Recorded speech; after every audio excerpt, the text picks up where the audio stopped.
Olá pessoal, bem, vamos agora para o vídeo de encerramento do capítulo 2, que é o capítulo de pensamento relacional. Nesse vídeo, nessa sessão, nós iremos trabalhar com estruturas matemáticas que são utilizadas para trabalharmos com hierarquias, com diferenças, comparações. Bem, na sessão anterior, que nós trabalhamos com a relação de equivalência, né, nós vimos que essa relação de equivalência é uma maneira matemática de lidarmos com a semelhança, ou seja, com objetos semelhantes.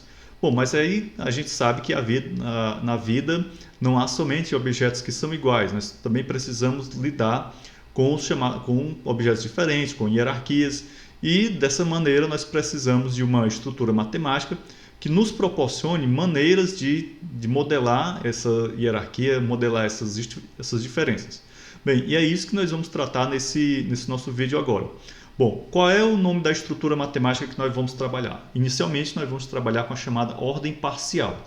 A ordem parcial, assim como a relação de equivalência, ela precisa atender a três propriedades, ou seja, ela precisa satisfazer três propriedades. Duas dessas propriedades já são conhecidas de vocês, que é a propriedade da simetria, a propriedade reflexiva e a propriedade transitiva. Há uma terceira propriedade, que é a propriedade da antissimetria, que essa é uma novidade. Bom, vamos agora ver uma definição mais formal do que vem a ser a ordem parcial, beleza? Para isso a gente vai aqui para a nossa lousa digital, tá bom? Então vamos lá. Observem aí, turma, que a nossa estrutura, certo? Essa estrutura chamada ordem parcial, ela também é uma relação, né, em um conjunto S. Então, assim como a relação de equivalência, ela também é em cima de um determinado conjunto, beleza? Ela pode ser dita uma relação de ordem parcial se ela satisfizer cada uma das três propriedades seguintes. Primeira propriedade, a propriedade da reflexividade, né, que já é velha conhecida de vocês. A segunda propriedade, a propriedade da transitividade, também já é velha conhecida de vocês. E a terceira propriedade é a da antissimetria. Com relação à antissimetria, é interessante que nós pensemos um pouquinho a respeito dela. Bom, primeira coisa, nós não devemos confundir antissimetria com assimetria. A assimetria é a ausência de simetria, enquanto que a antissimetria não é a ausência de simetria, é uma outra maneira de lidar com a simetria, tá certo? A simetria vocês estão lembrados bem, né? Então, se eu tinha uma relação entre dois objetos, A e B, então se A estava relacionado com B, então B também estava relacionado com A, correto? Bem, nesse caso, constitui a simetria. Já a antissimetria, como nós vimos aqui na nossa lousa digital, ela é bem diferente, né? Porque ela diz o seguinte, ó, para todo A e B pertencente a S, se A está relacionado com B e B está relacionado com A, então eles são iguais. Então essa é a única maneira de acontecer a relação antissimetria se os elementos A e B forem iguais, ok? Bem, uma vez que a gente definiu o que é uma relação de ordem parcial, vamos agora ver alguns exemplos e uma demonstração para que você possa compreender melhor ainda o que vem a ser uma relação de ordem parcial. Só lembrando, a relação de ordem parcial, ela é uma construção matemática que utilizamos para trabalhar com hierarquias, com diferenças, tá bom? Bem, então temos aqui um exemplo, né? Esse exemplo ele fala aqui de um conjunto S qualquer, né? E o conjunto das partes de S, tá certo? Então eu tenho aqui o conjunto das partes de S e agora eu vou trabalhar o quê? Ele está dizendo que a relação contém, né? Está contido, desculpa, a relação está contido, que é simbolizado por esse símbolozinho aqui, que já é conhecido de vocês. Ela define uma ordem parcial em S, tá bom? Então aqui ele está afirmando que essa relação está contido, desculpa, eu insisto em chamar de está contido, mas aliás, contém, mas na verdade é o está contido. ela define uma ordem parcial em S. Bem, ele está afirmando isso. Será que é isso mesmo? Como é que nós vamos fazer para verificar se realmente a relação está contido, define uma ordem parcial no conjunto S? Bom, vejam que ele está falando da relação está contido de acordo com o conjunto das partes de S. O conjunto das partes a gente já viu lá na sessão sobre conjuntos, então não precisa a gente trabalhar, né, refrescar a memória de vocês. Bem, a demonstração é muito simples de ser feita. O que é que você precisa fazer? Você vai demonstrar através da definição de uma relação de ordem parcial. E na definição de uma relação de ordem parcial, foi dito que para uma determinada relação ela ser uma relação de ordem parcial, ela precisa, né, satisfazer 3 propriedades, que são a propriedade da reflexividade, a da transitividade e a da assimetria. Tá bom? Então, nesse caso, a primeira propriedade que a gente vai verificar é a propriedade da reflexividade. Bem, está dito aqui para vocês que, seja o conjunto A pertencente ao conjunto das partes de S, tá bom? Então a gente sabe que é o conjunto das partes, então eu sei que existe um conjunto A qualquer que pertence ao conjunto das partes de S. Então, A está contido em A, certo? Isso daqui é uma verdade porque nós sabemos que todo conjunto é subconjunto dele mesmo. Não precisa nós descrevermos isso daqui, porque senão a demonstração fica muito longa, né, e fica longamente desnecessária. Logo, a relação está contido, ela é reflexiva. Bem, nós acabamos de verificar que uma das relações, né, deixa eu só descer um pouquinho mais aqui a lousa, que uma das propriedades ela já foi satisfeita, mas ainda faltam 2 propriedades, a propriedade da transitividade e a propriedade da antissimetria, certo? Cuidado para não chamar a antissimetria de assimetria, tá bom? Eu já fiz a observação para vocês. Gente, para verificar a transitividade, eu preciso de 3 conjuntos, certo? Então, o conjunto A, B e C que pertencem ao conjunto das partes de S, tá certo? Então, seja A, B e C que pertencem ao conjunto das partes de S, e suponha, né, essa suposição aqui ela é fundamental na minha demonstração, que o conjunto A está contido no conjunto B e o conjunto B está contido no conjunto C, ok? Então, eu tenho aí uma relação de continência entre esses 3 conjuntos. O A está contido em B e o B está contido em C. Estou supondo isso. Bem, para todo elemento X, né, para todo elemento X que pertence ao conjunto S, que é o conjunto maior, X pertence a A, né? Esse elemento qualquer X pertence a A, implica que esse X pertence a B. Por quê? Porque eu estou dizendo que o conjunto A está contido no conjunto B, certo? Então, é isso que eu estou querendo dizer aqui.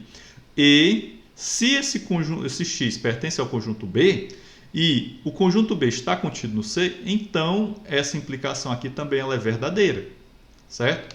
Veja que eu estou simplesmente encadeando aí o meu argumento, né, através de acessões de proposições verdadeiras. Bem, daqui eu concluo que se o X pertence ao A, então ele vai pertencer ao C, certo? Uma vez que eu tenho esse encadeamento aqui, certo? Logo, o conjunto A está contido no conjunto C e a relação de continência, né? A relação está contido, ela também é transitiva, certo? Então, acabamos de demonstrar a transitividade dessa relação. Mas ainda falta uma propriedade nós verificarmos para dizer, finalmente, que a relação de continência no conjunto das partes de um conjunto S qualquer, ela é uma relação de ordem parcial. Bom, qual é a propriedade que falta? É a propriedade da antissimetria. Lembre-se que a definição de antissimetria diz o seguinte: se A está relacionado com B e B está relacionado com A, então A e B são iguais. Bom, nesse caso, eu vou precisar de 2 conjuntos, conjunto A e B, que pertencem ao conjunto das partes de S, e vou supor que A está contido em B e B está contido em A. Gente, aqui, né, você deve lembrar quando eu comentei com você a respeito da igualdade de conjuntos, certo? Lembre-se aí dessa aula sobre igualdade de conjuntos, tá bom? Então, se A está contido em B e B está contido em A, né, destaque aqui para o conectivo da conjunção, então X pertence a A, tal, se somente se X pertence a B. Ou seja, X pertence a A e X pertence a B.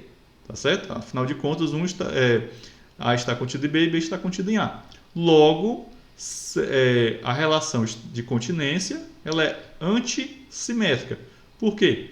Porque, de acordo aqui com a minha demonstração, eu satisfiz as três propriedades. A propriedade da reflexividade, da transitividade e da antissimetria. Bem, dito isso, né, a gente encerra essa primeira parte das definições, né, o mais básico da definição de ordem parcial. Agora a gente vai aprofundar um pouco mais o nosso estudo, beleza? Bom, pessoal, a gente acabou de falar sobre a relação de ordenação parcial, né? Então, uma relação que reflete a ordem parcial. Mas agora a gente vai tratar do chamado conjunto parcialmente ordenado, né? Então, uma vez definido a ordem parcial, vamos agora avançar um pouquinho mais nessa nossa viagem. Bem, então o que vem a ser um conjunto parcialmente ordenado, né? De acordo com a definição, nós temos aí o seguinte: se um conjunto X, né, vamos aqui, se um conjunto X ele tem uma ordem parcial, ó, esse símbolo aqui que parece, né, lembra muito o operador, né, relacional menor ou igual, né, ele é o operador de ordem parcial, ele indica a ordem parcial, certo? Nós dizemos, né, simbolizando dessa maneira, X e o símbolo, que é um conjunto parcialmente ordenado. Então, nesse caso aí, nós estamos descrevendo, ou melhor, definindo o que é um conjunto parcialmente ordenado. Bem, o nosso autor coloca aqui no livro-texto um ponto muito interessante que eu faço questão de ler para vocês. Em um conjunto parcialmente ordenado, é possível ter elementos A e B de forma tal que nem A está parcialmente ordenado a B, certo? Assim, e nem B está parcialmente ordenado a A, certo? É isso que ele diz aqui no nosso livro-texto, certo? Bom, continuando ainda o que ele fala. Tais elementos são chamados de incomparáveis. Então, se eu tenho uma situação como essa, eu tenho elementos incomparáveis, né? Então, o elemento incomparável, o próprio nome já diz, eu não tenho como comparar esses elementos, eles são incomparáveis, tá bom? Ele coloca aqui como exemplo, né, numa relação divide, né, então uma relação de A e B, de A divide B, os seguintes elementos, né, 12 e 25. Então, por quê? Ora, se eu tenho aqui a relação divide, e se eu disser que 12 divide 25, daqui falha, né, não é uma divisão inteira. Da mesma forma, se eu tiver 25 divide 12, também falha, porque aqui não vai ter uma divisão inteira. Então, a relação divide, ela falha tanto para um quanto para outro. Então, esses dois elementos aí são elementos incomparáveis, correto? Bem, e aí entra em cena uma outra ordenação, certo? Que é a chamada ordem total. Então, nós vimos aí a ordem parcial, né? Inicialmente a gente viu a ordem parcial, e agora entra em cena uma outra ordenação que é a chamada ordem total. No caso da ordem total, ele diz o seguinte, ó, quando um conjunto, né, ele é parcialmente ordenado e não tem elementos incomparáveis, então eu tenho aí uma ordem total. Então vejam bem, para ter a ordem, para um conjunto ser parcialmente ordenado, né, de acordo com o que foi colocado aqui no livro-texto, é possível ter elementos incomparáveis. Né? É possível ter. Olha, estou falando no campo da possibilidade. Tá certo? Quando eu tenho uma ordenação parcial e não existe nessa ordenação parcial elementos incomparáveis, certo? Aí eu tenho uma ordem total, certo? Então, ordenação parcial é uma coisa e ordem total é outra. É interessante você observar que a ordem total, né, ela, dentro dela, vamos dizer assim, existe a ordem parcial, tá certo? É como aquela história das funções e das relações, que toda função é uma relação, mas nem toda relação é uma função. Toda ordem total também é uma ordem parcial, mas as ordens parciais não são ordens totais, tá certo? Há ordens parciais que não são totais, mas toda ordem total, de acordo com o que a gente compreendeu aqui, né, também é uma ordem, toda ordem total, ela é uma ordem parcial, beleza? Bom, dito isso, acredito que ficou claro para vocês, né? Como ele disse aqui, ó, se um conjunto parcialmente ordenado não tem elementos incomparáveis, então ele é chamado de uma ordem parcial. Aliás, uma ordem total, desculpa. Um exemplo, né, são os números reais, que ele é totalmente ordenado através da relação menor ou igual. Nós podemos ordenar o conjunto dos reais totalmente a partir dessa relação. Lembrem-se que essa relação aqui, né, é uma relação, que é a relação menor ou igual, que lembra esse símbolo, né, só que no símbolo aqui da ordem parcial, o símbolozinho de cima ele é um pouco diferente, tá bom? Bom, gente, então, dito isso, vamos agora avançar para mais um tópico do que a gente está trabalhando aqui. Já vimos a ordem parcial, vimos a definição de ordem total e agora vamos ver um elemento, aliás, um recurso gráfico que muito pode nos ajudar no estudo das ordens parciais e das ordens totais. Que elemento é esse? Nós vamos ver já já. É um dispositivo chamado diagrama de Hasse, certo? Pronto, aqui eu tenho o nosso diagrama de Hasse. Eu vou mudar aqui a canetinha para outra cor. Pronto, vermelho. Né? Então aqui eu tenho o diagrama de Hasse. E esse diagrama de Hasse, ele é composto por nós, né? Seriam esses elementos que estamos aqui, são como fossem nós. E temos também essas arestas que ligam os nós uns aos outros, ok? Bom, o diagrama de Hasse, ele é ótimo para nós trabalharmos a representação dessas ordens, tá certo? Como eu vou colocar aqui, vou ler aqui o que o livro-texto coloca, que eu acho muito interessante. Ó. As ordens parciais são importantes porque definem uma hierarquia entre elementos de um conjunto. Então, veja bem, ordens parciais definem hierarquias entre elementos de um conjunto. Bem, nesse diagrama de Hasse que vocês estão vendo aqui, eu tenho os elementos do conjunto que compõem o conjunto das partes desse conjuntinho aqui, ó, 1, 2, 3. Então, eu tenho o conjunto vazio, certo? Que faz parte de todo e qualquer conjunto. Eu tenho esses três conjuntos unitários aqui, que é cada um dos elementos desse conjunto aqui, né? Então, daqui são o conjunto das partes. Logo em seguida, eu tenho esses outros elementos, ó, 1 e 2, 1 e 3, 2 e 3. E, por fim, eu tenho o conjunto S em si, o próprio conjunto que ele é subconjunto dele mesmo, tá certo? Ele é parte dele mesmo. Bem, o que a gente observa aqui no diagrama de Hasse é o seguinte, apesar das arestas não terem setas, né, nós entendemos que o movimento que a gente faz, o movimento entre aspas, ele é de baixo para cima, certo? Então a gente vai subindo aqui. Outra coisa que a gente observa, quando eu tenho uma aresta ligando um elemento a outro, né, como nesse caso aqui, eu posso observar que diretamente ou indiretamente, esse elemento que está aqui mais embaixo, ele também está contido, né, ele também pertence, né, no caso aqui dos subconjuntos, né, eu vou dizer que ele está contido. Né, que o conjunto vazio ele também está contido em todos esses outros conjuntos, certo? Observe. Aí você veja bem, ó, no caso aqui desse conjunto unitário que tem o elemento 1, ele tem ligação com esse subconjunto, tem ligação com esse outro aqui e ligação com esse outro aqui, certo? Nesse caso aqui ele tem uma ligação direta e outra ligação direta aqui e uma ligação indireta por aqui ou por aqui, né? a esse outro conjunto aqui. O que é que nós podemos dizer? Veja que o 1 aparece aqui e aparece aqui. Da mesma forma que o 3 aparece aqui e aparece acolá, e ele vem bem para cá também, ou seja, eu começo a perceber esse padrão. O 2, ele aparece aqui e aparece acolá, né? Certo? E indiretamente, ele aparece aqui também. Então, onde tem o número 2, eu possuo uma ligação, certo? Então, essas ligações no diagrama de Hasse são úteis para nós enxergarmos essas relações, né?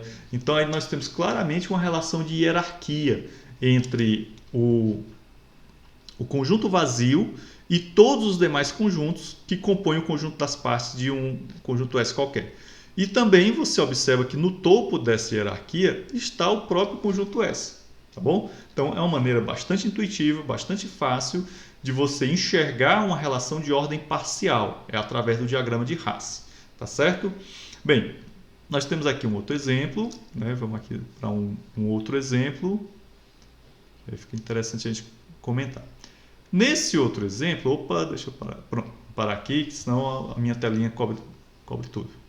Bom, nesse outro exemplo, eu tenho esse conjunto X, bom, que é esse conjunto X formado por esses elementos aqui. A relação que está definida nesse conjunto X é o seguinte: A e B, o par A e B pertence a X, né? Estão relacionados se A divide B, certo? Então veja bem.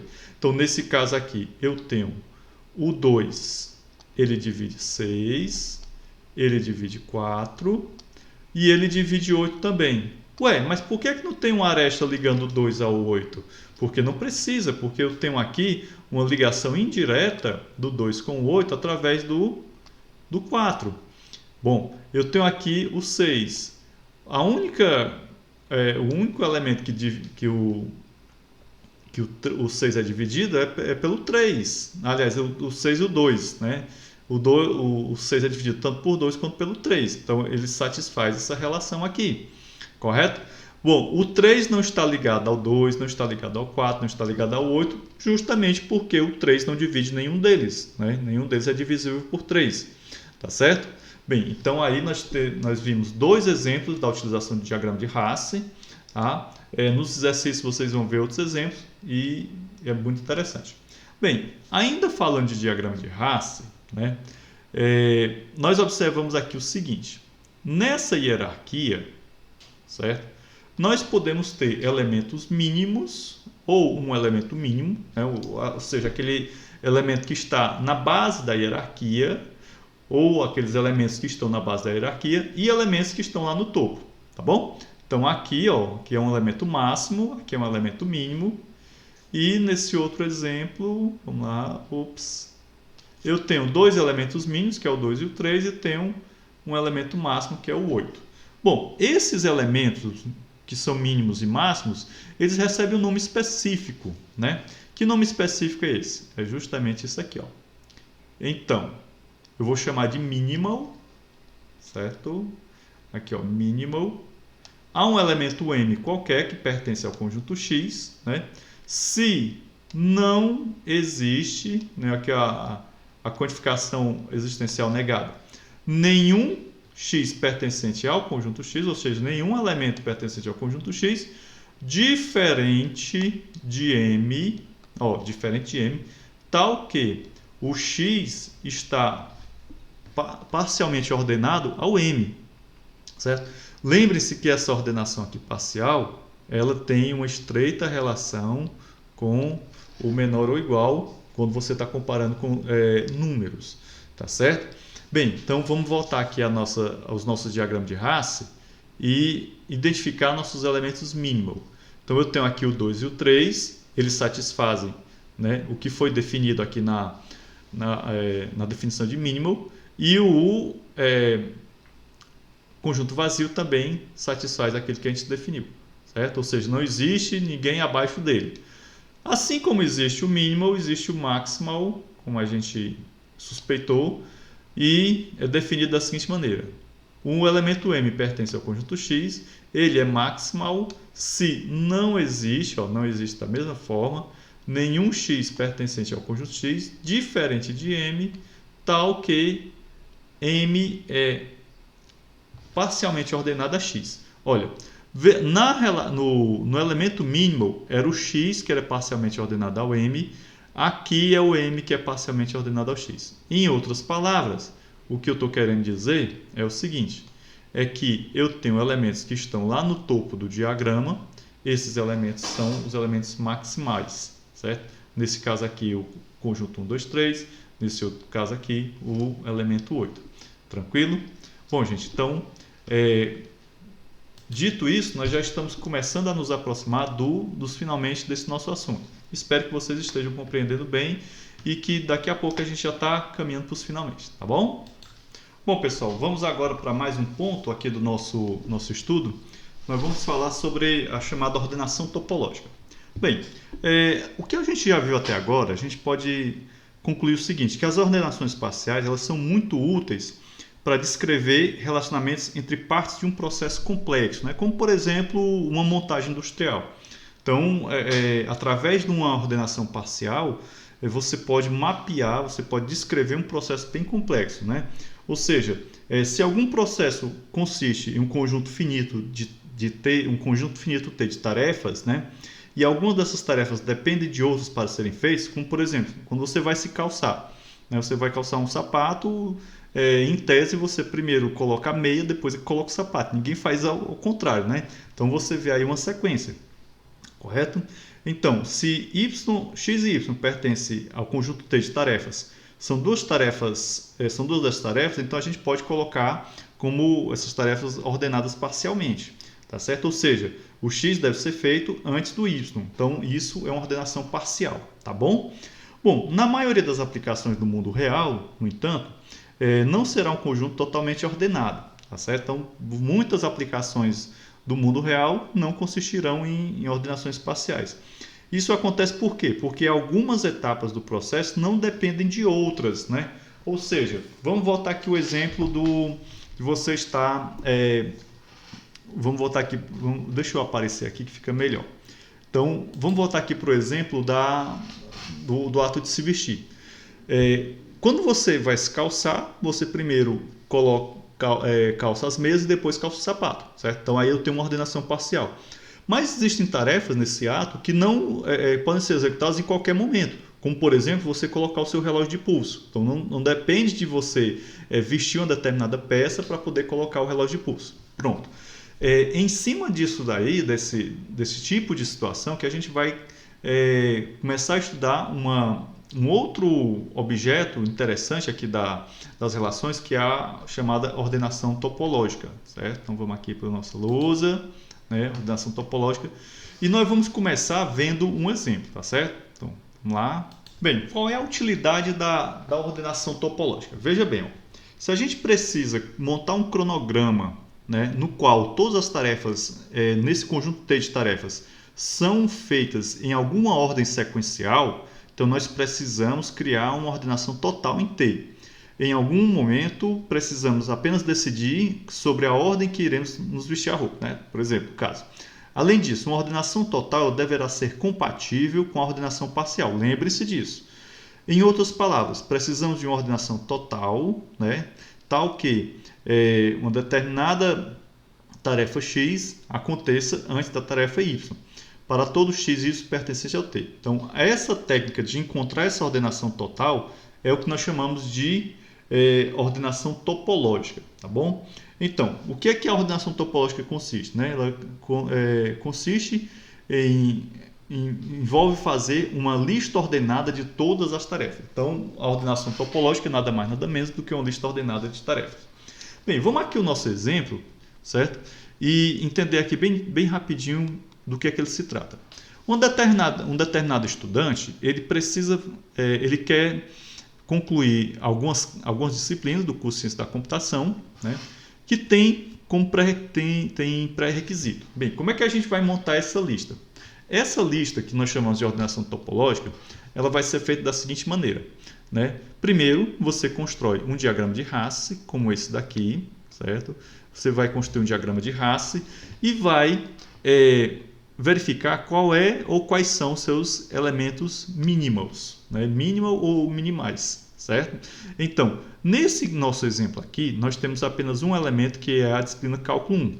Veja que Cálculo 1 ela é uma disciplina que não tem nenhum pré-requisito, então ela já vai aparecer aqui, certo? Essa disciplina Cálculo 1 ela vai ser retirada do nosso diagrama de Hasse e vai compor, né, a nossa lista de ordenação topológica. Ou seja, essa disciplina de cálculo 1 ela vai ser aquela disciplina que o estudante deverá primeiro fazer, para poder assim cursar as demais disciplinas. Quando a gente remove cálculo 1 do diagrama de Hasse, o que vai acontecer? Aparecem 3 elementos minimais, ou seja, o cálculo 2, né, a programação 2, certo? Deixa eu dar uma riscadinha aqui, beleza? E a álgebra linear. Bom, qual desses elementos eu devo escolher para colocar no nosso... Aliás, vão aparecer só 2, desculpa, gente. A álgebra linear, agora que eu vi que a álgebra linear ela está ligada aqui no cálculo 2. Então, vão aparecer 2 elementos, cálculo 2 e programação 2, estão nessa lista. Então, cabe aí nós escolhermos qual delas o estudante vai executar primeiro, vai cursar primeiro, certo? E nós removemos tanto o cálculo 2 quanto a programação 2 do nosso diagrama, certo? Então, essas 2 disciplinas vão para a nossa lista ordenada, que é a nossa lista de ordenação topológica. E aí, o que é que nos resta? Resta álgebra linear, cálculo 3 e desenvolvimento de software. Nesse caso aqui, essas 3 disciplinas, como elas não têm pré-requisito, elas poderão ser cursadas simultaneamente, né? Então, a gente poderia colocar ela num determinado semestre. E, por fim, nós temos a disciplina de computação gráfica 3D, que vai ficar sozinha num determinado semestre, pois ela é o elemento maximal desse meu problema aqui, certo? Então, essa lista que nós fizemos, né, essa lista que surgiu a partir dessa ordenação, né, é o que nós chamamos de ordenação topológica. Então, você primeiro, recapitulando, você vai construir um diagrama de Hasse e vai eliminando os elementos minimais e construindo a sua lista topológica ordenada. Beleza? Bom, então vamos agora para o último ponto dessa nossa videoaula. Finalizaremos essa nossa videoaula apenas fazendo a apresentação do conceito de isomorfismo. Então, o isomorfismo é quando 2 objetos matemáticos eles são fundamentalmente os mesmos em todos os aspectos de estrutura e função, né? E que a gente pode definir um mapeamento que nós chamamos de isomorfismo, certo? Então, esse mapeamento ele vai descrever essa similaridade. Então, dito isso, né, nós podemos ter objetos que são isomórficos. Esses objetos isomórficos são aqueles que possuem a propriedade da isomorfia. Vamos ver aqui um exemplo que aí vai ficar bem mais claro para vocês. Então, temos aqui 2 diagramas de Hasse que representam 2 relações de ordem parcial diferentes. Esse primeiro diagrama aqui, esse que está à direita, certo? Cadê o nosso ponteirinho? Opa! Um momentinho, turma. Bom, vamos lá. Então, esse diagrama aqui, à direita, ele já é velho conhecido de vocês, é aquele diagrama do conjunto das partes do conjunto 1, 2, 3. Já esse outro diagrama da esquerda, ele está composto pelos números que são múltiplos de 30, são divisores do 30, né? Então aqui eu tenho o próprio 30, o 15, o 10, o 6, o 5, o 3, o 2 e o 1, tá bom? Então, nós observamos que se eu colocar no diagrama de Hasse, eu vou ter entre esses elementos uma ordenação parcial, né? Como vocês podem ver, né? Há um princípio de ordenação parcial. E está claramente visível, tanto por essa tabela quanto pelos 2 diagramas, que essas 2 estruturas são iguais, então elas são isomórficas, tá bom? Bem, alguns de vocês podem perguntar assim, mas será que há alguma relação entre esses valores aqui, né, dos nós do diagrama do conjunto das partes e esses números, esses valores do outro diagrama? Bom, então isso daqui vai ser um assunto que a gente vai discutir no outro momento, nosso momento sim.